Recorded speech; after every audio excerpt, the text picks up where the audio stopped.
मैं Rupendra Singh, assistant professor, department of geography, Saint Wilfred online classes में आपका स्वागत है। आज हम बात करेंगे जिम्मरमैन का संसाधन वर्गीकरण।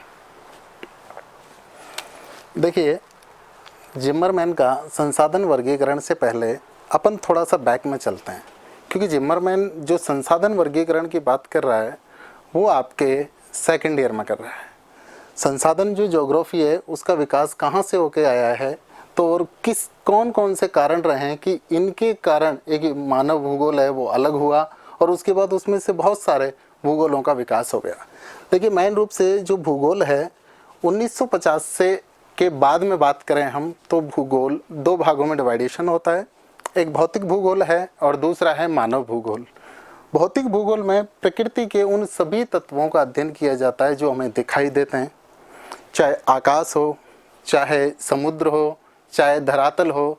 जैसे कि अपन बात करें तो ज्योग्राफिकल अगर बात होगी तो क्लाइमेटोलॉजी हो गया, आपका ओशिनोग्राफी हो गया, जियोमॉर्फोलॉजी हो गया, एस्ट्रोनॉमी हो गया। तो ये ऐसे सब्जेक्ट हैं जो हम भौतिक भूगोल में पढ़ते हैं। और अब हम जो बात करेंगे वो मानव भूगोल। मानव भूगोल मानव पर आधारित है कि भौतिक जो संसाधन है उनका उपयोगकर्ता कौन है, मानव है। तो मानव भूगोल अलग से एक विषय है।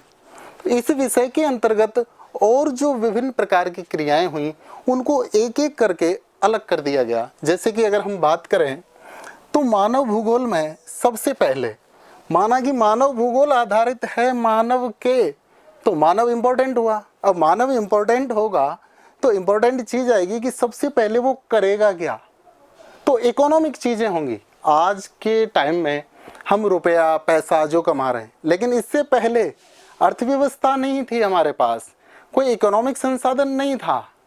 तो उस समय क्या होता था कि हम लोग धन जो है वो भोजन के रूप में हुआ करता था। तो विभिन्न प्रकार की अर्थव्यवस्थाएं, जैसे चाहे प्राथमिक हो, द्वितीयक हो, तृतीयक हो, तो इस प्रकार की जो क्रियाएं जो मानव है प्राचीन समय में उसने जो की वो प्राथमिक अर्थव्यवस्था थी, जो कि पेड़ पौधे, इनसे छाल, फल फूल आदि चीजें प्राप्त कर रहा था। तो ये आर्थिक क्रियाकलाप हो गए। अब धीरे धीरे आर्थिक क्रियाकलापें व्यक्ति करता गया, जनसंख्या बढ़ती गई। पेड़ पौधे हैं वो पहली मात्रा में तो थे, लेकिन उनका बढ़ना कम था, जबकि मानव ज्यादा विकसित हुआ। अब मानव विकसित हुआ, मानव की संख्या बढ़ी तो पेड़ों का एक सीजन होता है। उन पेड़ों में फल लगने का और फूल लगने का निश्चित समय हुआ करता था।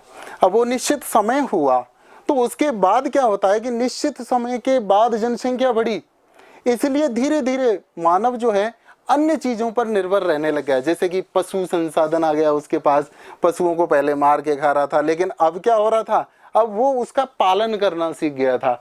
पशुओं का पालन उसने शुरू किया तो उसके बाद जो विकसित हुआ वो आपका विकसित होता है कृषि। क्योंकि मानव अपने लिए जो भोजन की आपूर्ति कर रहा है वो दूध से कर रहा था, लेकिन पशु को पालने के लिए तो चारागाह के रूप में जीवन था पशुओं का, उसके बाद स्थायी रहने लगा और उसके बाद कृषि का विकास होता है। तो मानव होगा, अर्थव्यवस्था होगी, अब कृषि हो गई। अब कृषि हुआ तो कृषि में एक नई चीज निकल के आ रही कि उसमें पानी भी देना है। आदिम रूप से कृषि हो रही, पहले वर्षा पर आधारित। तो अब कृषि करने के लिए हमें संसाधनों की आवश्यकता पड़ी। जब कृषि के लिए संसाधनों की आवश्यकता अगर हमें पड़ रही है तो हम क्या करेंगे, संसाधनों का विकास करेंगे। जैसे लोहा है, वर्तमान में लोहा ऐसी चीज है कि छोटी सुई से लेकर विशाल का जलयान तक बनाया जा रहा है। तो ये संसाधनों की हमें जरूरत पड़ी कृषि करने के लिए। और उसके बाद आता है कि जब आपके पास कृषि है, संसाधन हैं, लेकिन अब उपज आपके पास इतनी ज्यादा हो गई कि आप उस उपज का करें क्या, कि मानव खाद्यान्न के रूप में तो उपयोग में हो रहा है, उसके बाद एक्स्ट्रा बच रहा है। और जो एक्स्ट्रा बच रहा है उसके लिए हमारा क्या काम है कि हमने उद्योग धंधे लगाना विकसित कर दिया। अब उद्योग धंधे कहाँ लगा रहे हैं हम, जैसे कि उद्योग लगाया हमने, हमारे पास गेहूं बहुत ज्यादा है, चावल बहुत ज्यादा है, सरसों बहुत ज्यादा है। मानव ने क्या किया, एक नए उत्पाद की आवश्यकता हुई। उसने जैसे कि घर में रोटी बना रहे हैं तो मार्केट में ब्रेड बनाने लग गए। चावल हम घर में उपयोग ले रहे हैं, मार्केट में पोहा बना के बेचने लगे। तो ये सारी चीजें कहीं ना कहीं मार्केट में अपने को उतारनी थी, इसलिए औद्योगिक भूगोल विकसित हो गया। और जब औद्योगिक भूगोल विकसित हुआ तो उद्योग लगा। जैसे कि अगर मान लीजिए कि उद्योग यहाँ लगाया जा रहा है और यहाँ एक गांव है या लोग निवास कर रहे हैं, यहाँ आपका कृषि क्षेत्र है। जब यहाँ कृषि क्षेत्र होगा तो उसके बाद क्या होगा कि यहाँ से अर्थात खेत से माल को फैक्ट्री तक ले जाने के लिए हमें किसकी आवश्यकता पड़ेगी? परिवहन की। और उस माल को फैक्ट्री से गांव तक पहुंचाने के लिए या शहर तक पहुंचाने के लिए या खपत क्षेत्र तक पहुंचाने के लिए हमें ट्रांसपोर्ट की जरूरत होगी। और जो ट्रांसपोर्ट की जरूरत हो रही है वो ट्रांसपोर्ट हमने विकसित किया। अब विकसित किया तो एक नया भूगोल बन गया जिसको हम कह रहे हैं परिवहन भूगोल। अब हमारे पास कृषि करने वाले लोग हैं, उत्पादन करने वाले हैं, फैक्ट्री में माल तैयार है। अब फैक्ट्री में माल भी तैयार है, सारा काम हो रहा है, लेकिन अब इसको हम पहुंचाएंगे बाजार तक। तो बाजार में खरीदार कौन होगा? वहाँ की पॉपुलेशन होगी, वहाँ की जनसंख्या होगी। और इसलिए हमने जनसंख्या भूगोल को एक अलग से भूगोल में विकसित कर दिया। और जनसंख्या भूगोल जो है उसके भी दो पार्ट्स रहेंगे, अर्थात जनसंख्या या तो गांव में रहेगी या शहर में रहेगी। तो दो प्रकार का भूगोल हो गया यहाँ भी आपके जनसंख्या में, एक तो ग्रामीण जनसंख्या, एक शहरी। अब जनसंख्या भी है आपके पास, आपने उद्योग धंधे लगाए, कृषि किया, संसाधनों का विकास किया, उद्योग धंधे लगाए, परिवहन से माल पहुंचाया, जनसंख्या के लिए पहुंचाया, लेकिन वो जनसंख्या कहीं ना कहीं तो निवास करेगी। अब जनसंख्या निवास करेगी तो गांव में करेगी या शहर में करेगी। तो आपका अधिवास भूगोल अर्थात गांव में उनके घर निर्माण या आदि की प्रक्रियाएं किस प्रकार की होंगी?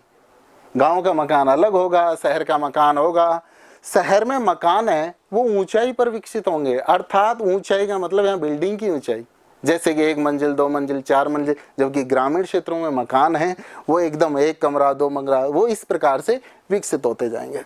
उसके बाद आता है आपके पास अधिवास भी है, रहने को भी है, कृषि है, उद्योग है, ट्रांसपोर्ट है, आपके पास बहुत सारी जनसंख्या है। लेकिन इन सब के ऊपर आपको कुछ लोग मिलेंगे कि वो आपस में एक दूसरे से कनेक्ट हो रहे हैं। और एक आवश्यकता होगी आपको राजनीति भूगोल की, कि लोग राजनीति करेंगे, अपना क्षेत्र विकसित करेंगे, इसलिए राजनीतिक भूगोल विकसित हो जाता है। जैसे दो देशों की भूमि के मध्य कोई विवाद होता है तो भू राजनीति होती है कि जमीन को लेकर के हम राजनीति कर रहे हैं।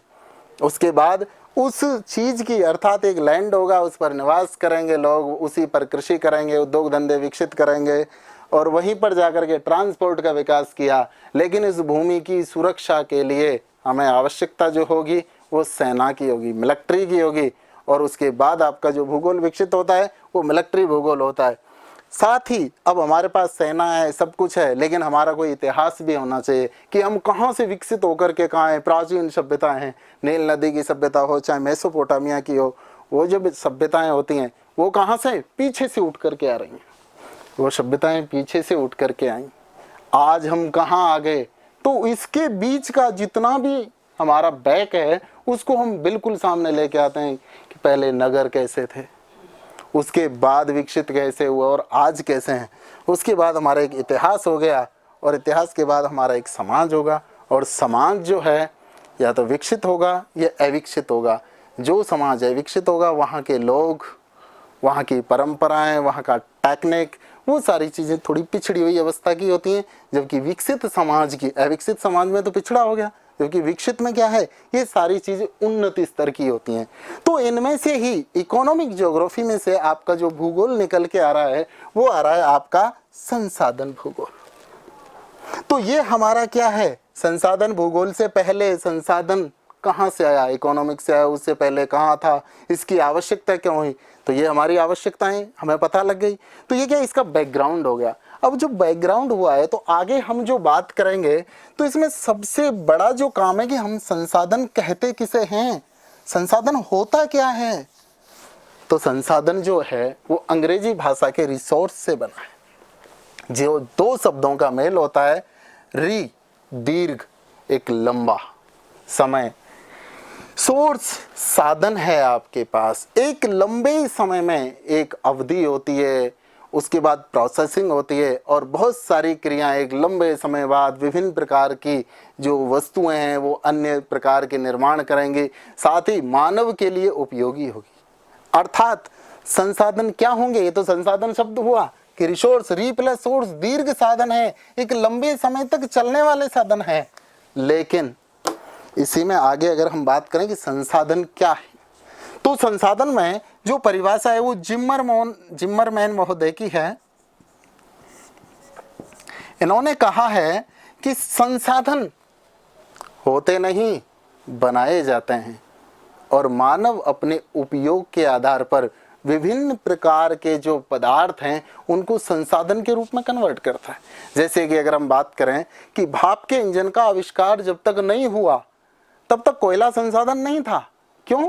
क्योंकि कोयले का उपयोग नहीं जानते थे हम लोग। यूरेनियम का उपयोग जब तक हमने नहीं जाना तब तक यूरेनियम, थोरियम हमारे लिए कोई संसाधन नहीं थे। तो संसाधन कब होंगे? जब मानव उनको अपने लिए उपयोगी साबित करता है। तो मानव क्या है? मानव भी एक संसाधन है, और मानव एक बहुमूल्य संसाधन है, क्योंकि जितने भी संसाधन हैं उन सब का उपयोग करता हुआ मानव। और जब मानव उपयोग करता है तो मानव तो इन सभी संसाधनों से बढ़कर अर्थात बहुमूल्य एक संसाधन है, क्योंकि मानव भी एक पीढ़ी से दूसरी पीढ़ी में आगे की ओर चलता रहता है। तो जिम्मरमैन हुआ, अब संसाधन की परिभाषा हुई कि संसाधन होते नहीं, संसाधन बनाए जाते हैं। किसके आधार पर? उपयोगिता के आधार पर। अब हमारा क्या हुआ? उपयोग हुआ। अब कोई भी चीज है, हम उसका उपयोग जानते हैं। उपयोग जानेंगे तभी संसाधन होगा, उपयोग नहीं जानेंगे तो संसाधन नहीं होगा। अब हमारे पास उसका उपयोग है। अब उपयोग हुआ तो साथ में क्या हुआ? उपयोग के साथ कि हमारे पास उसका उपयोग कौन कर रहा है? मानव कर रहा है। तो वहां का जो मानव है वो विकसित होना चाहिए, वहां की परिस्थितियां अनुकूल होनी चाहिए।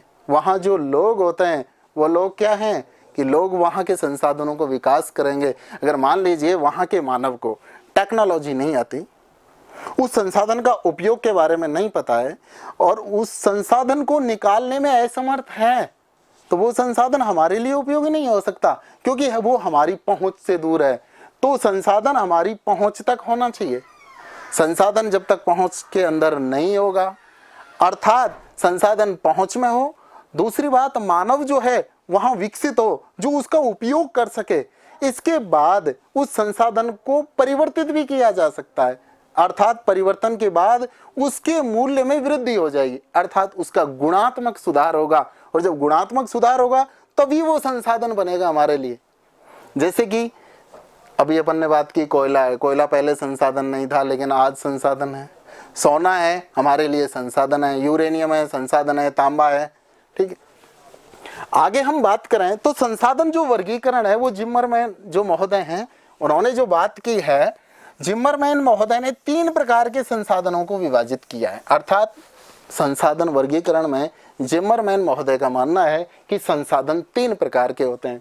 उनके आधार पर नंबर 1 होता है उपयोगिता का आधार, कि संसाधनों का उपयोग होता है। ये बात जिम्मरमैन महोदय पहले ही कह चुका है कि संसाधन वही होंगे जिनका कोई उपयोग होगा, अर्थात उपयोग कर रहे हैं हम किसका?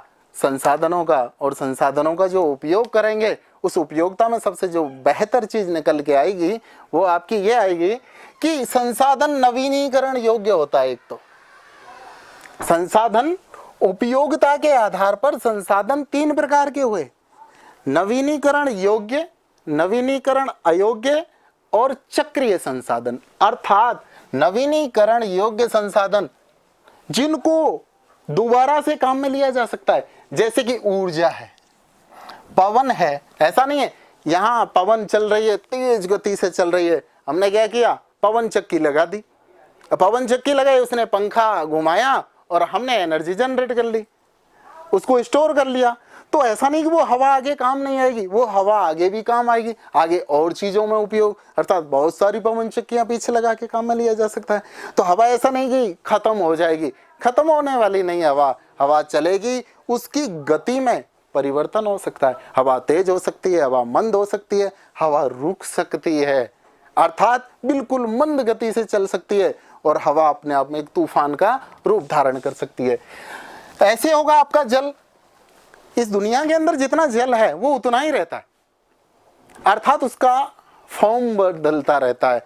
जल है, जल अभी बरसात के रूप में बह करके नीचे आ गया, बरसात के रूप में नीचे आया, दूसरा जल ये बह करके समुद्र में चला गया, तापमान अधिक हुआ, ये वाष्प बन के बादल बन गया और बादल बन के आगे चला और जहां इसका टेम्परेचर डाउन हुआ ऊंचाई के आधार पर फिर कन्वर्ट हो गया। अर्थात ऊंचाई वाले भागों में या जहां तापमान नहीं होता वहां क्या हो रहा है, वहां यही चीज किसमें कन्वर्ट हो रही है, बर्फ के रूप में। तो एक चक्रीय संसाधन है। नेक्स्ट है आपका मृदा। अब मृदा है, मृदा मानव के लिए बहुमूल्य संसाधन है। क्यों? क्योंकि बिना मृदा के तो वनस्पति का विकास ही नहीं हो सकता, और वनस्पति का अगर विकास नहीं होगा तो क्या होगा, कोई सी भी प्रकार का जीव जंतु इनका विकास नहीं हो सकता। अर्थात ऑक्सीजन का भी निर्माण जो हो रहा है वो वनस्पति से हो रहा है। अर्थात सबसे पहले जो वनस्पति विकसित हो रही है वो सागर के अंदर हुई, उसके बाद स्थल पर आती है। तो वनस्पति कहाँ है, मृदा का एक में ही के अंदर होगी। अब मृदा के अंदर वनस्पति हो रही है, उस वनस्पति का रूप ही कृषि हो जाएगा एक, जिसको मानव अपने अनुसार या लाभ के आधार पर या अपने फायदे के अनुसार वहां की वनस्पति में परिवर्तन करता है। तो ये नवीनीकरण योग्य, इनको दोबारा से तैयार किया जाता है या ये दोबारा तैयार रहते हैं, खत्म नहीं होते, अर्थात बदलते रहेंगे। दूसरा है नवीनीकरण अयोग्य। ये संसाधन ऐसे हैं जिनका एक बार उपयोग कर लो आप। अगर इन संसाधनों का एक बार उपयोग कर लिया आपने तो क्या होगा, दोबारा काम में नहीं आएंगे। जैसे गाड़ी के अंदर पेट्रोल डाला, गाड़ी चलाई, पेट्रोल खत्म, उस पेट्रोल को वापस नहीं ला सकते। आपने कोयला है जलाया, कोयला खत्म, दोबारा नहीं होगा। और जो कोयला बन रहा है वो एक लंबे प्रोसेसिंग के बाद बनेगा, लेकिन जो ये कोयला काम में लिया इसका कोई रोल नहीं होगा। तो ये हो गया आपका नवीनीकरण अयोग्य। तो इन्हीं को हम समाप्य और असमाप्य संसाधन भी कहते हैं। दूसरा है आपका चक्रीय संसाधन, कि इनको हम रूप परिवर्तित करके काम में लेते हैं। जैसे अभी हमने बात की चक्रीय, एक चक्र के रूप में अभी काम में लिया, फिर दूसरा फॉर्म चेंज करेंगे, तीसरा, चौथा, उसके बाद ये सर्किल के रूप में चलेगा। अब यहाँ क्या हो रहा है, जल, जैसे अभी अपन ने बात की वर्षा का जल होगा, वर्षा का जल बह करके जाएगा, कुछ तो भूमि के अंदर चला जाएगा जो भूमिगत जल कहलाएगा, कुछ नदियों में चला गया तो नदी जल हो गया, उससे नहर निकाल ली गई, बाकी का बचा जल सागर में चला गया। सागर में तापमान बढ़ा और वो जल ऊपर गया, वाष्प कन्वर्ट हो गया वाष्प में, उसके बाद कहीं जाके बरसात हुई, फिर वो फॉर्म चल रहा है। तो ये क्या कन्वर्ट हो रहा है, ये चीजें रूप बदल रहा है, लेकिन हमारे लिए बहुमूल्य है, एक चक्र के रूप में है।